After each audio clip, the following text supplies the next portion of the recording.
gaman að fá því heimsóknartur. Já, bara þakka fyrir að bjóða mér, Sölvi.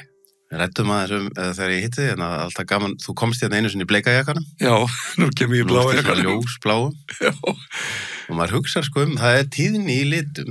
Mjög mikið. Og mér er alltaf fundist þetta hérna pínu svona ósiður hjá Íslendingum að vera alltaf í grá og svörtu. Já, algjörlega, og þetta notað í mínu fæi og sérstaklega það iðuþjálfarnir sem að hjálpa fólki að klæða sig í liti og form til þess að brjóta upp hið innra ástand.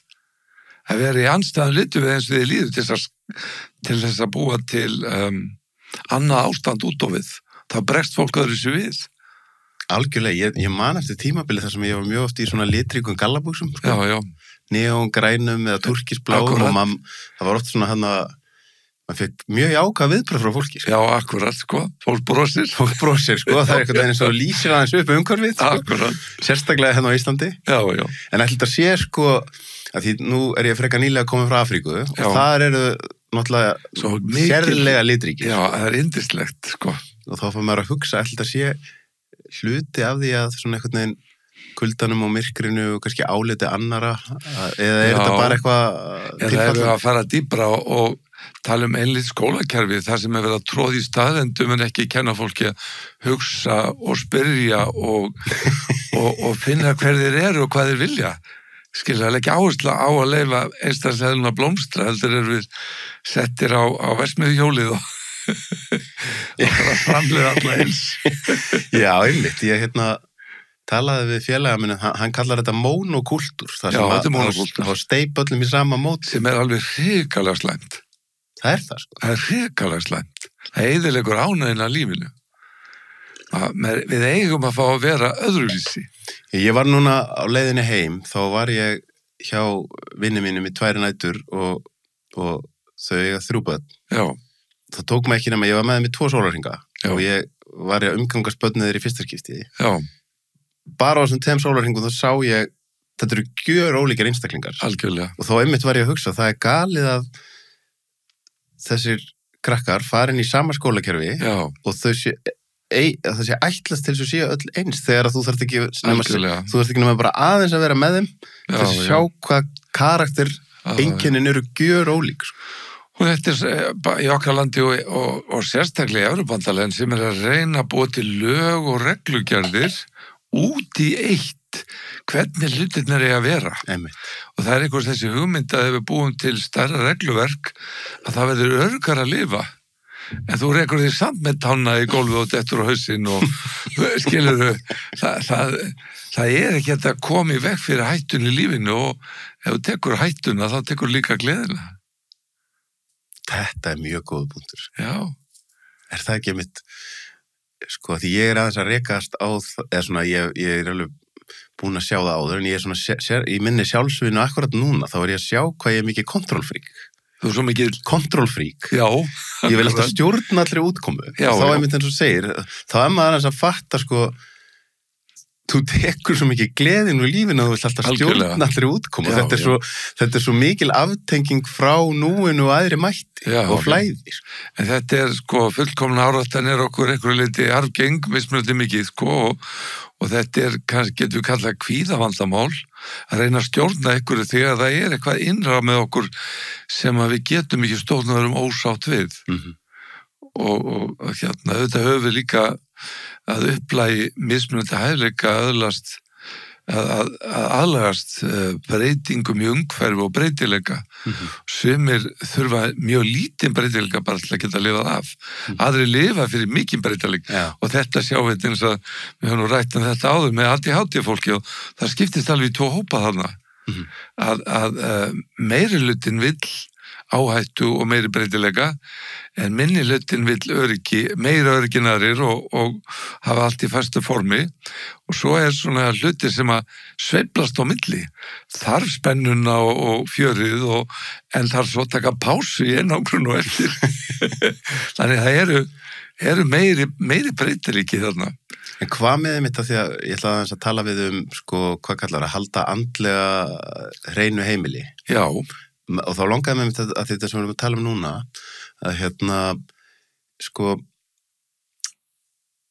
Er ekki hægt að tvinna þetta saman, sko, í því að þú talaður sko, eins og ég upplifi fyrir mig, að ef ég held miklum aga og þar alveg undir stjórn á ákveðnum hlutum, býjum rúmið mitt, hef nær umhverfið mitt í skipulagi, tek til og allt þetta, þá er einhvern veginn þannig innri reiða sem fylgir aganum, þá jafnvel á ég auðveldara með að taka áhættur fyrir utan algjörlega þessa hluti sem ég held agaðum. Þetta er svona góð undirstaða.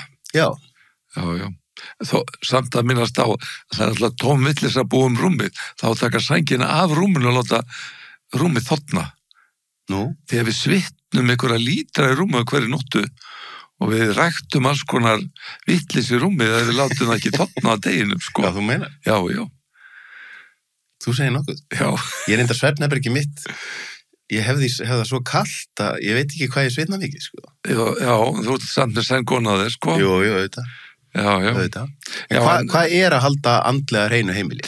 Já, það er nú bara svipað eins og andlega hreinum huga. Við erum að sjá meira og meira hvað ýmiss konar hugrækt breytir miklu í sandi við geðheilsu. Og það að taka sér einhverja kyrra stund eins og 2-3 á dag, það gefur manni svona drón, svona ákveðin grunn hljóm í lífið. Og við vitum að þetta skiptir máli með kvíð og þunglindi og reyðlega bara með líkamlega heilsu og síðustu 20 árum er búið að rannsaka þetta mjög mikið, bæði svona það sem ég kalla kalda hugleiðingu, sem er þetta að verða að læra að vera kaldur áhorfandi af sjálfum sér. Fjarlægur kaldur áhorfandi af sjálfum sér. Því að þá kemst maður svolítið út úr hlaupahjólinu sem að hugurinn sækir í, að hafa áhyggjur og einhverju vera alltaf með þráhyggjum eitthvað og svo framvegis. Þetta að geta kúplað sig út er mjög mikilvægt. En svo er náttúrulega samkenndarhugleiðsla sem ég kalla heita hugleiðingu.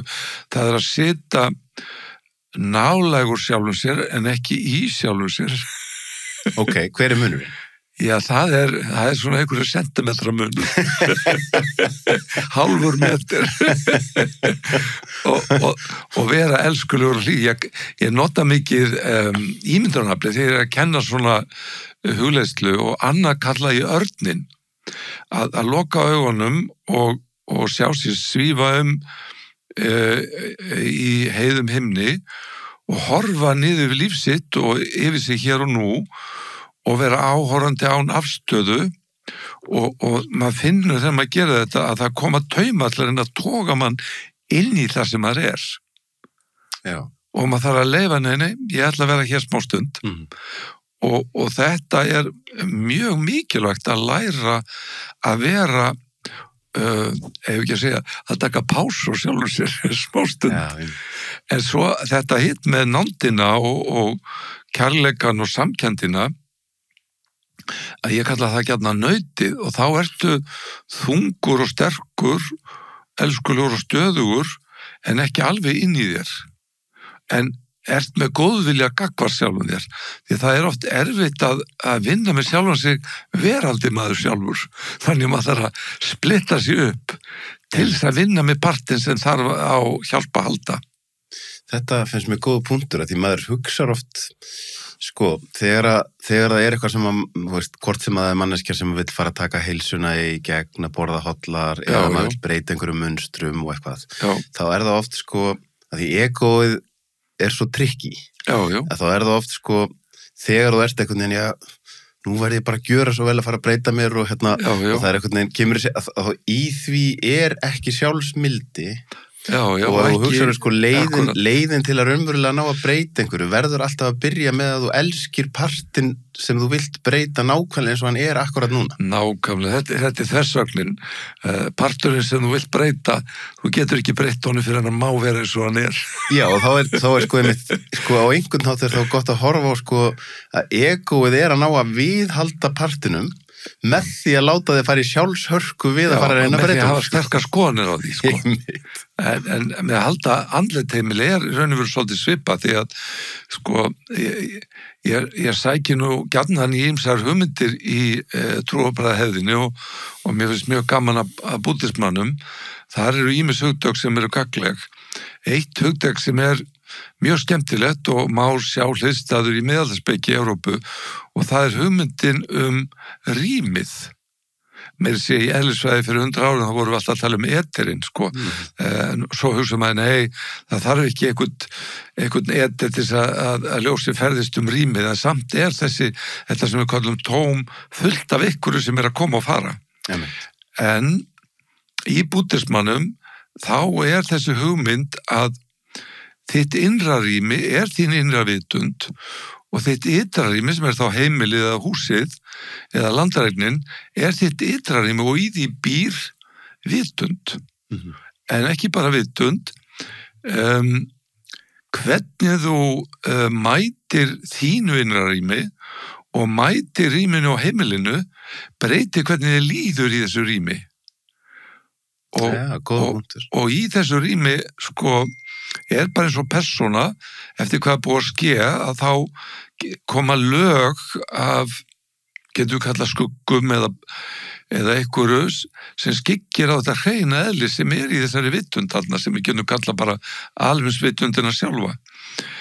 Og það kemur á heimilum, þá náttúrulega koma fram bara eins og okkur sjálfum vörpum við út í heimilið hugsunum og tilfinningum og þrám og öllu mögulegu og endanum verður heimilið fullt af hugmyndum, tilfinningum, þrám og hvaða næfa, sumt fallegt og sumt, sko, ljótt eða dimmt, sko, og til þess að mann líði vel, þá þarf að reynsa út á og til að tæma til þess að vera með ferskan huga. Hreinsa út dót og... Já, nei, hreinsa út tilfinningar, hreinsa rýmið sjálft, það að tala Hvernig myndir þú gera það? Já, sko, hvað rými? Ef þú bara setur henduna fram og snertir rýmið, tómið, þegar þú kemur inn á heimili, inn í hús eða á einhver stað í náttúrunni, þá höfum við þetta andlega skynfæri að finna stemningu. Sumir staðir eru dásamlegir, aðrir eru hræðilegir og við getum ekki alveg sagt af hverju. En það eitthvað svona innri skynfæri sem ger okkur kleift að segja að þú kannski að fara að kaupa íbúð og ferður úr einu stað í annar, hér gott að vera, hér vil ég vera. Svo annar bara, hér get ég aldrei verið. Og einhver leiti þetta hvernig þú mætir því sem það sem þar og hvernig finnst það. En auðvitað, sko, alveg eins og með að hugleiða, hvort sem það köld eða heit hugleiðing, þá mótast rými sem við búum í að því hvernig við mætum því, sinnum við því, við bara eins og fiskurinn í sjónum og sér aldrei sjóin. Sko, við þurfum að beina athyglinni að stemningunni, að ástandinu í rýminu, það hljómar svolítið mystist. Já, ég samt skil nákvæmlega hvað það tala Já. Og ég hugsa mig bara rýmin inn í hér, Já. þar sem við erum núna. Akkurat. Að ég með þetta rými sem við sitjum í akkurat núna. Já. Ég ákvað að hafa þetta sem svona einhvers konar svona, svo ég noti enska orðið svona sanctuary. Já. Þannig að ég aldrei í símanum henni. Nei. Og þú veist, ég hef notað þetta rými mjög mikið, þú veist, það kemur fólk til að spjalla, ég tek upp þætti, ég hef hugleitt og fólk segir oft þegar það kemur inn í þetta rými, það er mjög gott að vera hérna. Þetta nefnilega það sem ég kalla fyrsta skrefið að halda andlegt rými. Það að velja stað. Það getur verið partur og bókaillu, það getur verið stórt borð, en það staður þar sem að þinn andlega miðja liggur. Við höfum þetta í Feng Shui í Kína og svipar hefðar á Indlandi að þú skiptir heimilinu upp í einingar en þú þarft að eiga einhvers konar andlega miðju. Ef þú ert ekki trúið það þá getur bara ró og friður. Það getur verið eitthvað fallegt. Það getur verið steinn eða kristall, það getur verið kertastjaki, það getur verið helgimynd en það staður sem þú kemur og staldrar við hjá að minnstakosti eins og dag og ræktar þessa miðju, þessa þögn, þennan tærleika með því að staldra þar við. og svo reynuru og það eru auðvitað, sko með þessi þjóðtrúni eru aðferðir við þetta og það eru til mjög margar aðferðir að ganga til með ljós, að ganga með reykelsi, ganga og tóna eða fara með áköll, þannig að þú finnur, heyrðu, mér líður betur nú, þetta rými orðið gott. Þetta sko þó þetta hljóma allt mjög mystíst og svo leys, þá hugsa það samt löngu búið að gera eins og bara rannsóknirnar frægur sem hafa verið gerðar á vatninu. Það sem annars að hugsa neikvæðar hugsanir og setja þeir í vatnið og horfa og hins vegar mjög jákvæðar, að það breytir bara eðlisfræðilega struktúr í vatninu. Akkurat, rýmið eins og vatnið, það geymir minningar og geymir tíðni og ástand. En svo líka hitt sem að menn gleyma oft bara það að taka til og ryksuga og svo frammeins, það einhvern veginn setur í stemningu að ryðja burtu öllu ruslinu, andlega ruslinu og svo allt er komið betri tilfinning í húsni og þú gerir þetta ekki meðvitað en partur það setja því og þetta getur erfitt að koma sér í stellingar að þrífa að koma sér svo til vígahaug og hreins allt út. Ég finn þetta alltaf þegar ég losa dót. Þegar ég hreins út dót og svona, ég kalli þetta kannski svona decluttera. Já, akkurat. Þá alltaf einhver, ekki bara umhverfið, heldur ferða líka í innra lífið mitt. Mér finnst ég aðeins lettar og eftir. Nákvæmlega, en þú getur líka bara að loka augunum og tónað í huganum inn í hvert herbergi, séð fyrir þér ljós, séð fyrir þér kyrrð og því að sko hvort sem þú ert að stunda jóga eða hugrækt fyrir andlega heilsu þá eru bara tveir grunnþættir. Það er að vaka og vera eða eins og í Völuspá er að sjá og hlusta og þetta er þessi innri skynfæri sem að flest trúarbrögð tala sem við getum kallað að horfa inn á við, að hlusta inn á við og finna inn á við. Þetta eru okkar andlegu tól sem við getum beitt að hverjum sem hvort sem við erum að hugsa einhvern sem á erfitt og við gerum þetta og þá líður hann öðruvísi eða hvort við beinum þessu að rýminu okkar. Þetta eru okkar andlegu verkfæri. Einmitt. Þetta eru bara það, þú hugsaður einhvern barnið þitt eða maka og dvelur og sér hann í ljósi og hugsaður hann í góðvild, þá líður þér betur og honum kannski líka. Einmitt, og þarna kemur, sko, að því að ég er búin að fá hann Guðna Gunnarsson nokkru sinni minna og hann talar alltaf þú ert alltaf að útvarpa sjálfu þér og þú ert alltaf að tala sjálfa þér þegar þú ert að tala annað fólk. Þannig að þegar að þú stendur, ég man að það kom tímabil núna fyrir ekki svo löngu það sem ég stóð með að því mjög reglulega að vera að tala mjög fallega fólk að því fjarstöðu. Og það er svo allt önnu tíðni heldur en baktal. Já, akkurat. Og þá er að því ég er í raun og vera að tala við sjálfum. Þetta er framtal þá. Framtal, einmitt. Þú getur búið til nýtt orð sem við skipt út baktali fyrir framtal. Já, það er ekki framtal fyrir skattin svona. Nei, og það er eins og þú segja þegar á endanum sko það hvaða tíðinni þú ert að setja út bæði með hugsunum þínum og orðum það hefur áhrif á líðana þín. Algjörlega, og þetta er til dæmis í búddismannum að þar er talað hinn andlegu auðæfi og sem er svolítið skemmtilegt hugtak. Þeir gera grína náttúrulega auðæfanum, gullinu, peningunum að það er náttúrulega það minnkar eftir sem notuð á meira en smá hlátur, smá gleði, smá bros, smá þakklæti það auðgar þig. Og þetta er svo mikið lagt upp búddismannum að rækta þessu ótakmörkuðu auðæfi. Einmitt. Þetta er gott orð, ótakmörkuðu auðæfi. Já, það er mjög sniðugt hugtak hjá þeim. Því það er engin þetta er ekki takmarkuð auðlind. Sko. Nei, og þú átt meira þetta sem þú eilir því meira. Og svipað til með því ein hugleiðsluæfing sem er notuð í típiska búddismannum er að setjast niður og það stundum notaði einhver mynd af einhverjum guði en þú getur bara ímyndið að þú sért í hvítu eða gullnu ljósi og svo sem getur við þá fullri fyrir tarleika eða góðvild eða mildi og þú sendir þetta ljós í allar áttir. Og þetta er í típiska búddismum er þetta kallaður andlegur hroki og sem er svolítið skemmtilegt hugtak að þú setur þig í eitthvað svona guðlegt hlutverk og sendir þetta út en þeir segja sko að þú öðlast bara það sem þú gefur Þannig að þú sendir þetta út, þá hefur það. Einmitt. Það er svolítið skemmt. Þessi þáttur er áskriftaþáttur. Inni á sölvitryggva.is fá áskrifundur aðgengi að öllum útgefnum þáttum, aukaefni og nýjum þætti í hverri viku.